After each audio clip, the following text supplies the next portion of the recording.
Welcome to Let's Talk, a podcast from the Gospel Coalition Podcast Network. We are here to apply biblical wisdom to everyday life. If you're enjoying this podcast, we hope you will spread the word about it on social media. My name is Jackie Hill Perry, and I'm here with Melissa Kruger and Jasmine Holmes. Jasmine, tell all of the saints, what are we talking about today? We are talking about fighting fear and anxiety. Ew. Yes, so many of the episodes, I think all of us are like, okay, this is the one that I feel comfortable talking about. I have a book about it, or I have been through it a lot in my life, or this is an area of expertise, and this is my moment. Shine on. This is my moment, because if you want to talk about anxiety and fear, I got it down. I got it. We talked last season about how when I was a kid, I was very, very intense about my prayer, like the night prayer. If I should die before I wake, I pray the Lord mercy. I would literally some people just pray that, just wrote, and I would be praying it no, really. I hope I wake up tomorrow. I hope I wake up tomorrow. Do you hear me, God? I am saying these words. I would walk downstairs and make sure my parents hadn't been raptured. I'm just because I figured if the rapture happened, my parents would be gone. Of all people. So I was they'd be gone. So as long as my dad is still in his bed, because he snores. So I'm as long as I can still hear dad snoring, the rapture hasn't happened yet. So, lots of fear and anxiety in my life. But enough about my neurosis. What about y'all? What are y'all's experiences? I don't think I knew this was anxiety until I was older, but just the social anxiety I've experienced my entire life. One, I think, pivotal moment was we had moved homes, therefore we moved school districts after second grade. And so third grade, I started school a week after it had already started in this new school. And we went into the classroom and all of the kids, and I don't know why my mama had me show up an hour late. Let me get acclimated while everybody else is getting acclimated. But anyway, I showed up to the class and all of the kids start staring at me and I just start crying in the front of the class. And it's just I know why I was crying because I was overwhelmed, but I didn't know how to deal with that, and that's just kind of carried me throughout my life, which is the irony of what I have to do now is stand in front of people that stare at you, But I guess that's probably one of the mainstays of anxious thoughts in my entire existence is people. Yeah. People make me anxious. Yeah, that's a good question. What? I think I'm anxious. And we're going to get to this in the next episode when I'll be the professional, or a couple episodes, when it's pleasing people. So that's why actually I think sometimes I might like to be alone, because then I'm not thinking about someone else. Right. And so I do think I have this. And school was fairly good for me in that, because if you just obey the rules, you please the teacher. Yeah. Right? It was really straightforward. This is what you do, and so you just do that, and so it was okay. But relationships with women can be tricky, and I think it's kind of like this: when you hear someone saying something about another friend, you're thinking, "Oh, do I do that?" And so I think I have some of that, but I would say some of my fears developed later in life. What about you all? Did you have the same fears you had young, or No. did things? I definitely have a whole new set of fears. Yeah, what are some of the new ones that come in adulthood? A lot of them are related to death, death of my children, death of my husband, the fear of aging. Even though I'm only 31, in my mind I'm ooh, 40 is close now, and then 50. And how will I look? Just these stupid things and thoughts that I never had before. Financial anxieties. I think that might be one of the most preeminent ones in my life, which is will we be okay? And we're always okay. I don't even know why that's always a thought. It's just the manna has always been pouring down, Jackie. But I just always get afraid that we won't have quail. Yeah, as you age, there are so many more things. I remember when I had young kids. My son was a darter. He would just dart. You know, Because it sounded like you said your son was a daughter, which is funny because it's like, Wow. Well, is he a son or? yeah, let's like, talk, wow, let's talk you're about like, that might go into a Is he a different daughter? conversation. This is a different episode than what we had Sorry. intended. He was like, even in the nursery at church, we had these partitions, but they had about, a foot space at the bottom of them. He would sneak under those things. He would get out. He'd get out of his crib. He would run to the street. And I just had this huge weight that I carried every day of, can I just keep him alive? And it weighed on me. And I can remember thinking finally, because at 2, you can discipline it and say, hey, don't dart in the street.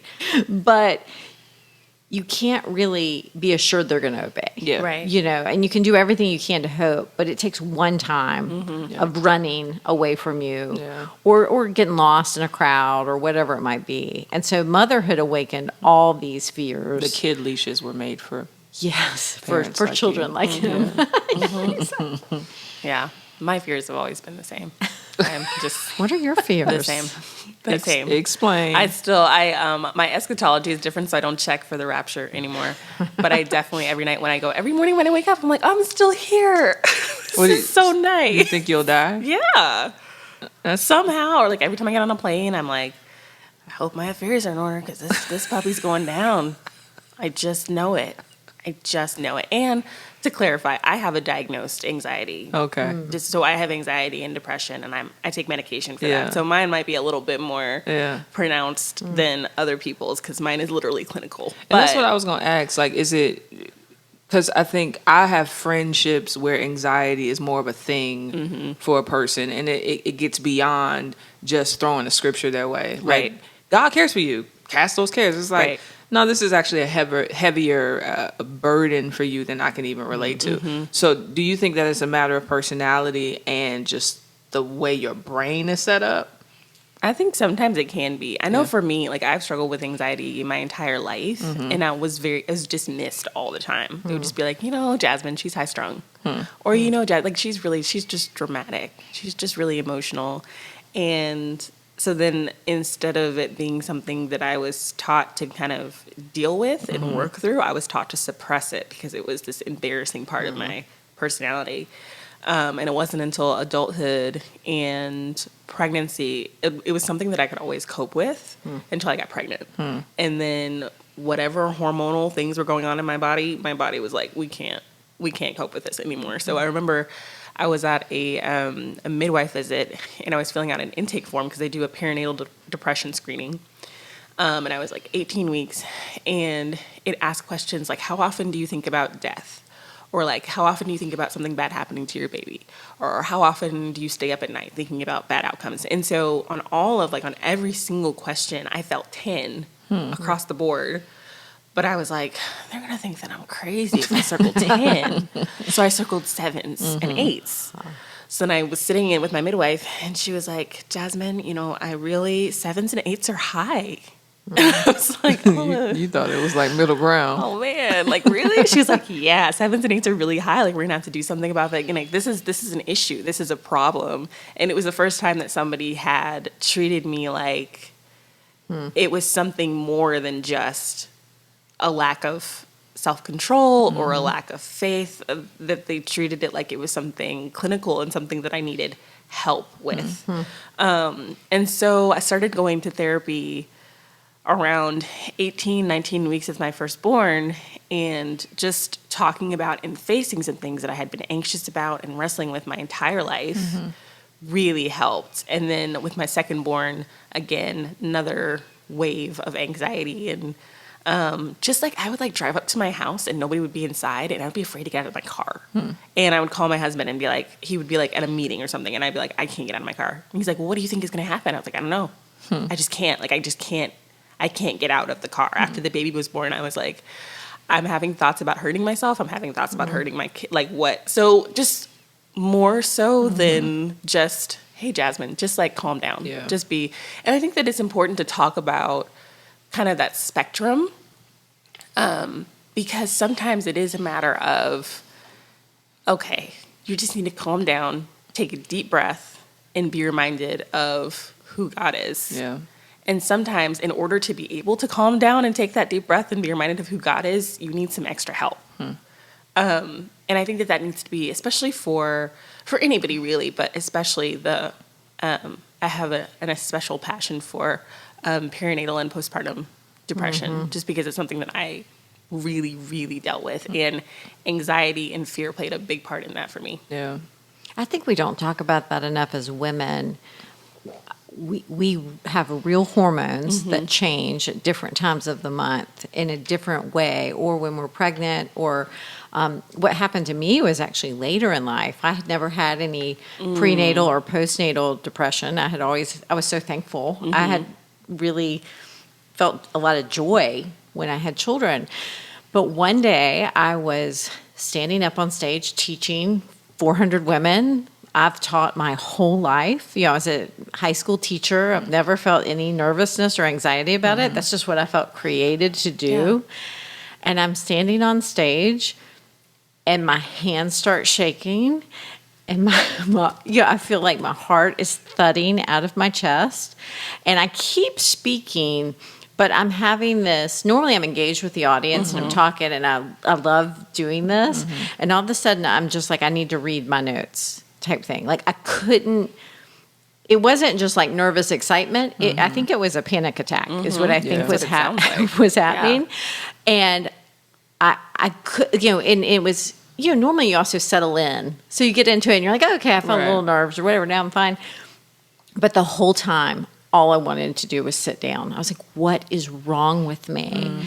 And I went to my doctor and talked to her about it. And she told me, and I hate being the old person, she was like, well, sometimes at your age, in premenopause, hormones are shifting and changing. And she's like, you can get a surge all at once, and just anxiety or even depression can happen to a lot of women in this stage. And I think we don't, maybe there's shame around anxiety and depression, so we don't talk about it. But these were, for me, it was so clear because it was an area of my life that I've always felt no anxiety. Right. So it was clear something different happened that wasn't just, oh, I'm feeling nervous about something. It was just like, it was this completely different thing. And so she was just so helpful to talk to. And so in this discussion, I think when we see it arise in really strange places, like after a baby or before a baby even, it's so important to talk to our doctors and just ask, because they actually know. She knew this was normal. Right. I didn't know this was normal because I didn't even know I was premenopausal. So I was like, oh, I am. Thanks for that news. I'm like, oh, I don't want to hear that news. And but just to have a doctor say, hey, this isn't unusual. Right. This is, other things happen later in life too, like your blood pressure gets high or your blood sugar goes low. I mean, this is a normal part of it. And I do think it's so helpful if you're having it. And I think the difference for me was, I also couldn't then let go of it. And it almost started this anxious cycle. And so when I finally went in and talked to her, it was just so helpful to hear, okay, this is what this is. Here's, and it's both a trusting of the Lord and talking to your doctor, because you have to even trust him that you have these feelings, which is not what you want to have.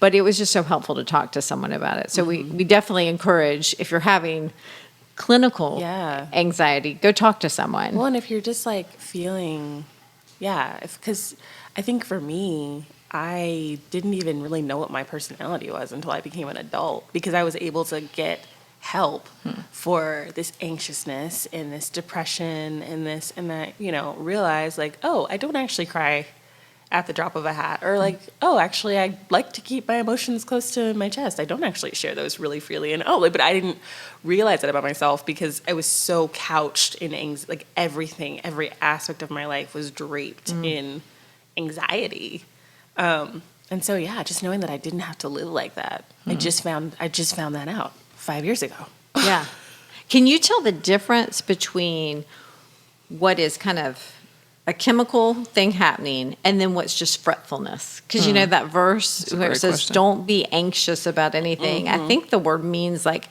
fretfulness. Like you're just playing something over in your head again and again and again. And it says, with that, but by prayer and petition, present your request to God, and the peace of God, Quote the Bible, which transcends understanding, will guard I love the word guard there. It means stand sentry. Teach us. Will guard your mind in Christ Jesus. Yeah. It's such a beautiful passage. It is. But sometimes that's given as this Band-Aid, Yeah. Right. wrongly. But so how do we tell when we're just fretting? That we do need to take it to the Lord in prayer and trust him versus, okay, I have a problem I need to talk to a doctor about. Right. Do y'all have any thoughts on how it's hard to discern. It is, but it's also like, just because I have a diagnosis doesn't mean that I also am not supposed to be casting my cares on the Lord. That diagnosis is part of the cares. Yeah. Just because it's harder for me to do doesn't mean that it's not something that I'm commanded to still do. Absolutely. I do the things that help me get to a place where I can do it more easily, but I'm still commanded to do it. And I think we've been learning a lot I know I keep talking about Leviticus, but I don't know, man. It's just changing my life over here. But how God set up the offerings, where if you didn't have enough money to give a certain type of offering, there was like another option for you. So it may be like a turtle dove as opposed to a lamb, or like it's so interesting how God made provision so that people in all different financial places were still able to come to him and make sacrifices to him and be made right with him. I am very weak in the area of anxiety and depression and fear. I struggle a lot. But God's made provision for me in his son. And so I come to him, I give him what I have. Yeah. And by God's grace, he multiplies that. By God's grace, he looks at that. He looks at me trying in my very feeble ways to bring glory to him. And through Jesus accepts that. And that's good news. Like whether I have to take a medication or not, that's good news. And so I try to remind myself of that and hold myself accountable for that, even while seeking help where I can get it. And from people who, like, I love that my therapist is a Christian therapist and understands that aspect of my life.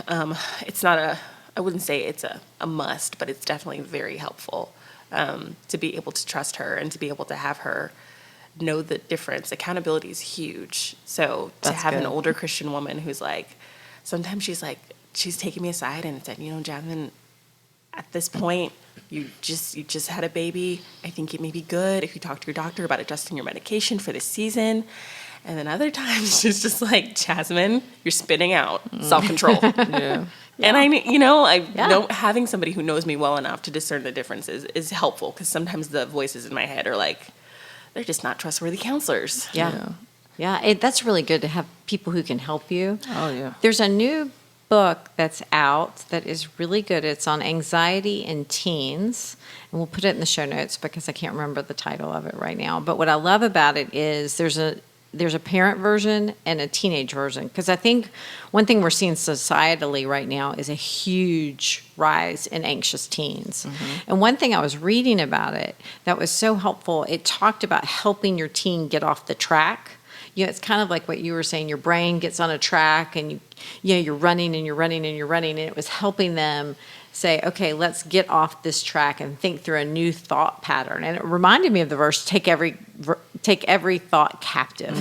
That there are maybe some tools we can learn to help us fight anxiety. And I think one is actually being able to look at the thought and follow it out to the conclusion. Like, well, what would happen if you lost your job and didn't have money? Okay, let's follow that thought out, or whatever. Yeah. And sometimes that can be helpful in fighting. But I think having people or even reading books that can help our brains train to fight it is really helpful, in addition to having people we talk to and having accountability. For sure. Yeah, I've had to, because I think my personality type doesn't read anxious.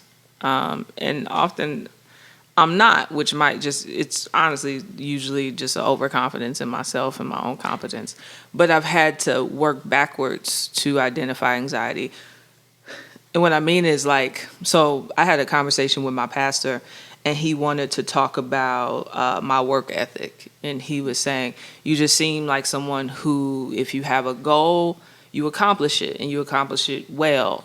And I was like, I think to a certain degree, my work ethic was modeled to me by my mother. She just was a, there is no excuses. Like, why are you afraid? Get over that and do what you got to do kind of person. But there's another side where my work ethic is motivated by fear.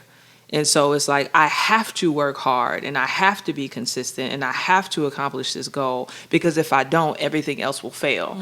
And so I've started to identify when I'm anxious by actually interrogating the reason I'm working so hard. You get what I'm saying? So when I start to like look at my calendar and strategize and start to think of all these ways, and somebody could be thinking, oh, she's like dope, like she's like planning out the year and thinking of all these poems and books and all these things to write. But it's like, no, because you're not doing it out of a place of rest. And that's the difference. You're doing it out of a place of fear, where you feel like you have to plan out your life in such a way where you feel secure. And so now you need to go back and say, okay, God, I'm afraid of X, Y, and Z. Please help me to accomplish all of these goals out of a place of worship and not of like, trying to control everything. That's exactly the word control. I was like, you've really hit at the root of it. I think most of my anxiety flows from my desire to control or make sure, not control in a heavy-handed way, but just to make sure I've done everything right, or I've, whatever. I mean, in some sense, but I do think that's a really good point. That it's a manipulative way to try to get peace. Right. We want control because we want to have some sense of security, and God just doesn't want us to function that way because he knows it's actually impossible. Right. He's like, no, peace is in my hand. Like there's literally nothing you can do. I mean, you can have like, some temporal peace, like for a couple hours or whatnot, but that won't like keep you. We need some eternal stuff over here. Because then it's going to be on that hamster wheel, just like chasing after which that. Which is like the world right now. Yeah, because the pandemic. That's what I was just thinking. That's everybody. Then a pandemic hits and all that calendar planning gets shuffled, and I think we're seeing a huge rise of anxiety during this. Will I get it?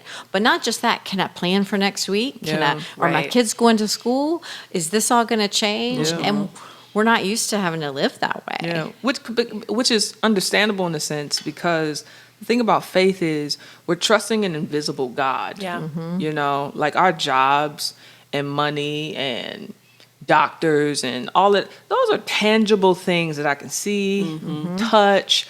But then like God says, trust me. And it's like, I don't see you. And so there really is an element of faith that feels scary. Because I don't even have a hymn to really hold. I'm supposed to hold this thing by faith, And so I get it. I really do. Yeah.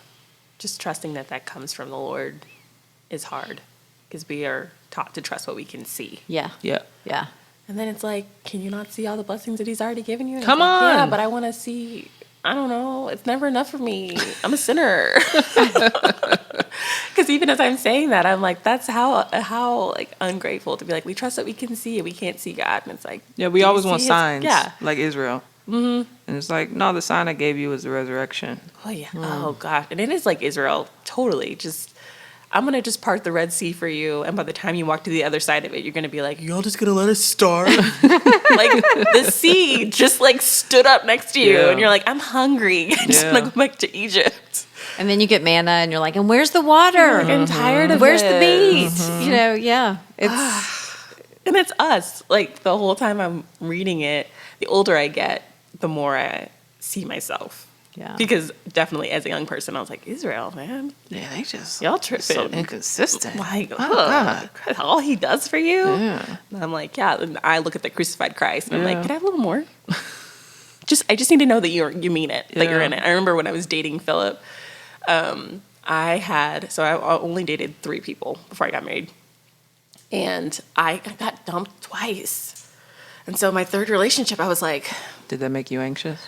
yes. I was like, Philip, so hard. Our very first conversation, I was like, Philip, when you feel tired of me, because you will get tired of me, because 2 whole men, which is a lot, Not a lot. I've gotten tired of me. So when you get tired of me, just say, we need to talk. But then can I dump you? Because I am not going to get in this relationship unless I can dump you. Okay. And he was like, sure. Yeah. We only dated for 2 months before we got engaged. I dumped Philip like 5 times. Because he'd be In like, this 2 Jasmine, months? yes. Because he'd be like, Jasmine, we need, let's have a conversation. And I'd be like, well, it's over then. And he was like, okay. No, it's not over. I just was going to say that we need to talk about this. And I was, oh, okay. Or like, Jazz, I really didn't appreciate the way that you approached. Well, it's over then. He was like, I'm not dumping you. I'm Praise just. God for Philip's patience. That just was like his confidence, because he was like, it's fine. It's going to be fine. It's going to be, he was like, he still proposed to me. I don't know. We're going to talk. We're going to get him looked at, because the more I think back, the more I'm like, Are you ever like, here's the ring back? Here's the ring back. oh yeah, I totally did. We were engaged and we had a huge fight, and I was like, we're done. And he was like, okay. And he hung up the phone, and I walked into the other room. My dad was in the living room, like from my dad's office. I was in my dad's office talking to Philip. I walked into the living room, and my dad was like, what did you do to Philip? And I was like, what? And he was like, he just texted me. What happened? And I told him, and we talked. And then I went to the bedroom to talk to my mom, and she was like, what did you do with Philip? And I was like, what are you talking? She was like, I just got off the phone with him. They know their daughter. They knew their daughter. They did. And they got their little basket case married. Look at that. That made me think of a question, though, because I think me and Philip, or what I know of Philip, we seem similar in that, we just don't get stressed about stuff. You know, we just kind of, we're going to do it, and it is what it is. But I think as a spouse and as a friend, that can make you very unempathetic. And so I guess my question would be, how does a friend or a sister or a family member walk alongside people who struggle with fear and anxiety in ways that they don't? Like what what counsel would y'all offer for that? I'll say what happened to me on that stage in some ways was a gift, because I've actually never been a very anxious person. Yeah. I used to be like, Mom, why are you so worried? It's fine. I really can't say I've had much anxiety in my life. Yeah. Like I was like, well, I'll go to that school. I'll major in that subject. Just kind of went through life, and I'm not typically a worrier. Or I can even talk myself out of it pretty quickly. Yeah. Like everybody has the instance of, he's an hour late home for dinner. Yeah. Is he dead? Is he on the sidewalk? And then you slowly start planning a funeral, and then you're like, okay, what are you doing? Yeah. Like I can cut it off. I can see that's not very rational. Or even on a plane, when I feel the bumps, I can be like, okay, I'm more likely to die in my car. I mean, I can normally out-argue my anxiety. But the gift of kind of going through something that I couldn't out-argue was I have a lot more sympathy. Yeah. I think I used to deal with friends or even my husband, because he would be the more, I think every pair has a more anxious one. And he's the one, I told y'all in the pandemic, he bought the mask Lysol. and he had the wipes, and I'm like laughing at him. And every couple has the person who I think carries the load for the family. The Randall from the This Is Us. Yes. Yeah. Yes. Yeah. I tell him he's Perfect. Randall. Yep. And, it gave me a lot more sympathy of the weight that is to carry. I think before I thought it was something, why don't you just talk yourself out of it? Yeah. And I think it was really good for me to see, this is a burden. And I pray more for my friends who are struggling rather than, I think there's a real temptation, I can talk Jasmine out of her fears. Right. No, there is. You know, I'm just going to quote a bunch of scriptures. Yeah. And that'd be that. yeah, rather than actually realize I need to pray for my friend. This is a spiritual battle in Right. her mind. Because it's like, for me, I know that I'm being unreasonable. Like, you don't have to convince me. Yeah. But I feel what But I you're feel. feeling it. Yeah. Right. I'm feeling it. Like, even, I will talk myself out of things, and I'll be like, but you're just talking yourself out of it, though. Aren't you going to look stupid when it actually is true? When this plane really does go down. When Your the last pandemic spot, really you does weren't hit. prepared. Yeah, you weren't prepared. You got to prepare yourself if I should die before I wake. Well, because that's the problem for anxious people. Yes. Certain things really do happen. But they do. And then they feel more reinforced in their worry. We got married in October. We got married October 4th. And by Thanksgiving, we had found out we were pregnant with our first baby. And I was so anxious the whole time. And everybody kept saying, miscarriages don't run in our family. Like, you're healthy. Baby's got a strong heartbeat. It's fine. Miscarriage. I had a miscarriage. And it felt like, see? Yeah. But when you're an anxious person, everything is proof, right? It's like, well, see, the worst thing does happen. See? And so hardwired to look at the hard things as inevitable instead of looking at grace as inevitable. And so I have to like rework my brain. And it does help to have friends who are doing that. But the way I have found, and Philip is really good at it, because he naturally is a fixer. Yeah. It's like, you don't need to be anxious. Like his mom is sick right now and we are so worried about her. And we talked to her, she sounded bad. And I was like, I'm just really worried. And he says, well, I can't think about that right now. We're just gonna have to wait and see what the doctor says. Yeah. And then he's not gonna think about it. Yeah. That's totally me. I'm Yeah. like, how are you not thinking Yeah. about it? He's like, I'm just not gonna think about it. And so for me, I find, because some people want different things. Some people just want you to be like, I hear you. And I'm like, I get that you hear me. Obviously, I'm talking. What are you going to say? So what Philip will do is for instance, right now I'm in a season where I have a lot of stuff going on, to say the least. And 3 books. 3 books. 3 books Insanity. and 4 classes that I'm teaching and 2 children. So it's just, it's And crazy. it's going to go well. It's crazy. It's going to go well. But what Philip said that really helped me was, he was like, it's just a season. This is a season. This is a window of time. We will not plan another window of time like this. You will get through this window, and then you'll get on to the next thing, which was so helpful because it wasn't like, it's not that hard. People are dying. Yeah. And it's like, okay, no, I understand that I understand that. And that's really bad for them. And if I were them, I would feel bad for that. But right now I feel bad for this. Yeah. But it also wasn't just like, I hear you. Wow, that does sound hard, which some people want that. Yeah. I don't. Yeah. Because I'm like, I know that it's hard. You don't have to tell me it's hard. Yeah. But he was just like, this is a window of time. So I hear you. And also there's hope in the future. And so pointing to hope, pointing to joy, pointing to those glimpses is really helpful for me. And when it comes to verses that help with anxiety, oftentimes people say, cast your cares in the Lord. Do not be anxious. Those are the ones. I always go to Psalm 16, in your presence is fullness of joy, at your right hand are treasures forevermore. Because the opposite of anxiety for me is joy, is just that feeling of joy in Christ and the knowledge that he has what's best, that he knows what's best. And in his presence, you experience the fullness of that. And so my prayer when I'm feeling anxious is always just like, bring me closer to your presence. Like, bring me into your presence, because I know that this anxiety can't exist there. And everybody's different, but that's been a really helpful piece of the puzzle for me. That's very helpful. One thing that's helped me is actually, we hear Paul talk about how he's learned to be content in every circumstance. And so we think he was this model of just peace. But even this morning when I was reading, he was talking about how he daily bears the burden of all the churches. He listed it in this whole, like, I've been beaten, I've been shipwrecked, I've been all these horrible things. And at the end, he says, and daily I bear the burden of the church. Like, he felt, in some sense, and there's another verse where he says, fear without anxiety within. He still, in the midst of being content in all circumstances, dealt with living in a real fallen world where bad things really do happen.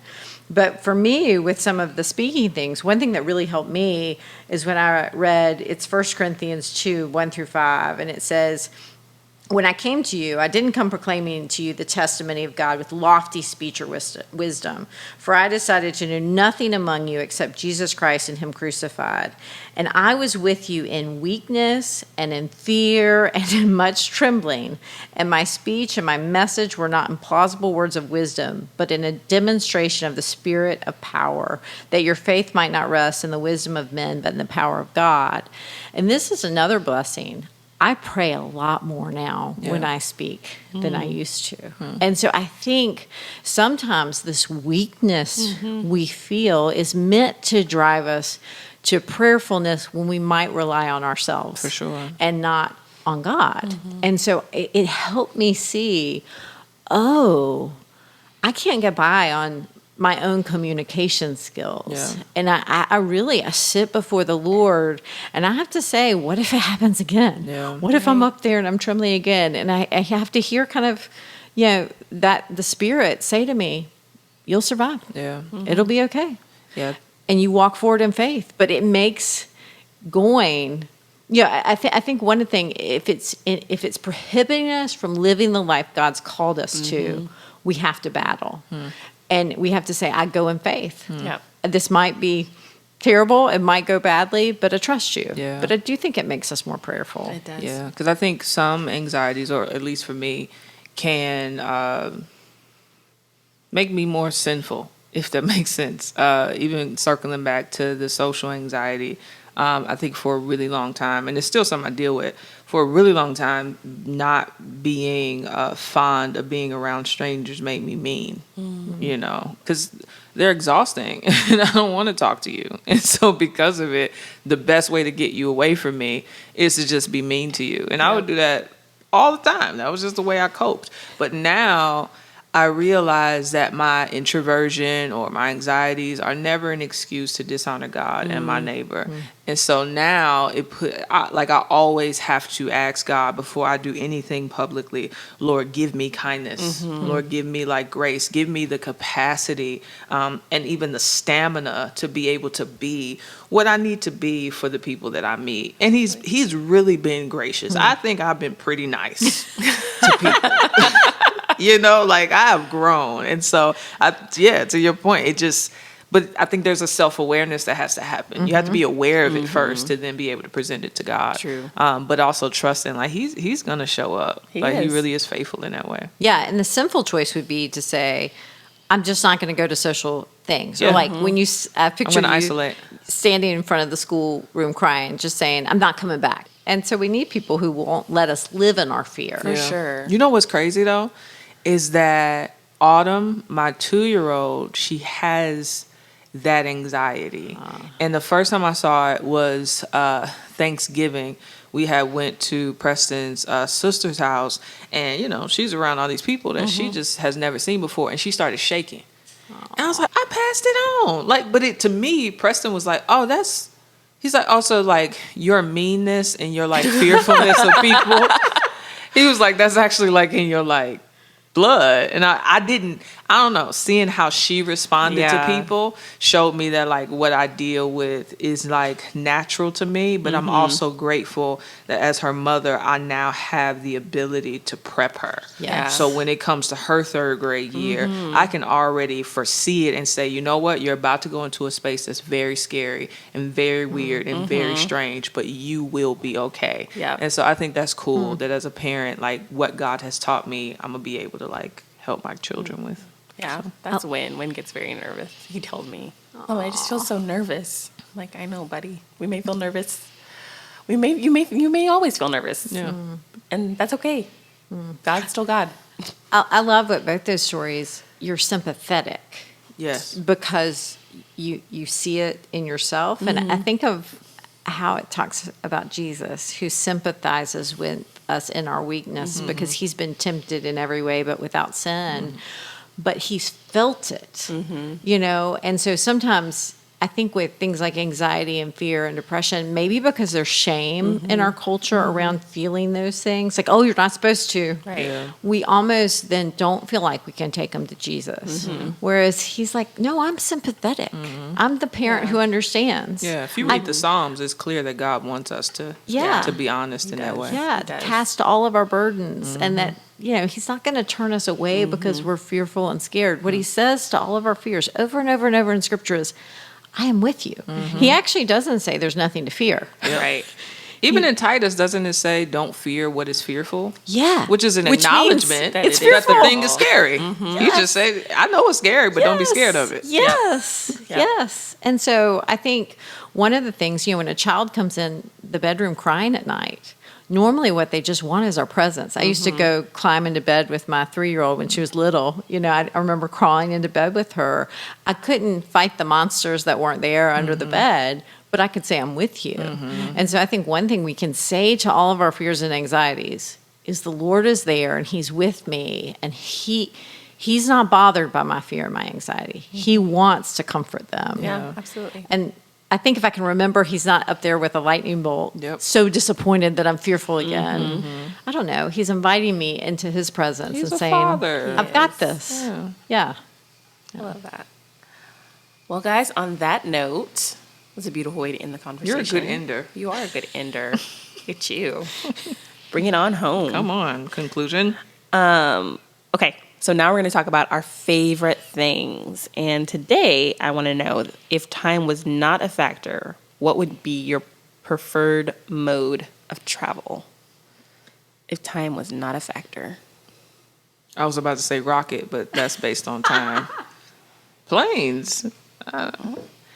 Look, trains. I know the time. It takes too long. Okay. Boats.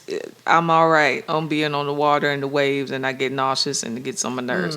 Road trip. That's a lot of time with people. I'm sorry. God is working on me, but it is a lot of time. Bikes. I don't want my calves that strong. I'm all right.